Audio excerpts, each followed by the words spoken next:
Have you thought about borrowing from your 401k plan? How does it work? What are the benefits? What are the drawbacks? Let's find out. This is Matt from Let's Not Be Fools, the channel that brings you financial and other advice a couple times a week. Don't forget to subscribe so you don't miss a thing. Let's get into this. When you borrow from your 401k plan, you are actually borrowing from yourself and you are paying interest to yourself. Normally you can borrow up to $50,000 if you have a vested balance of $100,000 or more, or up to 50% of the value of your vested balance, whichever is less. Usually $1,000 is the minimum amount that you can borrow. The investments that you have in your 401k account will be liquidated to generate the cash that you borrow. Not all of your investments, but just enough of the investments to get the money that you need. Typically you have 5 years to pay it back, or you can do less. You can do 4 years, 3 years, 2 years. It's up to you.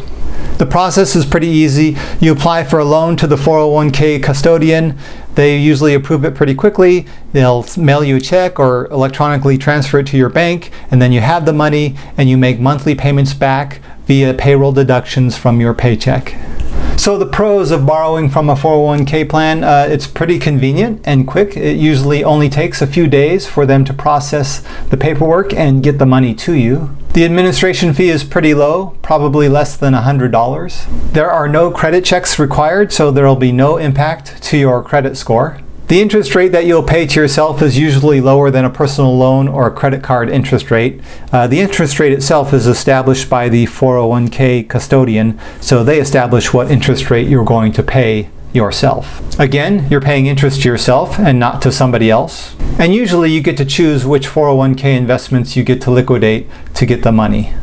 Some of the cons or drawbacks: the money you pull out may lose out on market gains. So obviously, pulling out money from the market, you're not going to benefit from those market moves upward. But you may benefit from market moves downward, because as you pay your loan back, you're buying back into those shares at a lower price. Sometimes people will take a loan and the money is not used well, so only take a loan for a real good, legitimate reason, not for just wasteful spending, not for vacations and things like that.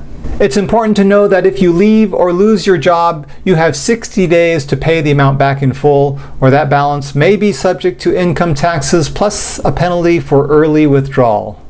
Another drawback is, depending on the plan that you have, you may not be able to make regular contributions while a loan is outstanding. Again, that depends on the kind of plan that you have. The plan at my work allows us to still make regular contributions even though we're paying back a loan. So that's a good thing, but check with your plan administrator. I don't necessarily recommend borrowing from a 401k. Anyway, I hope that was helpful. Have a great day.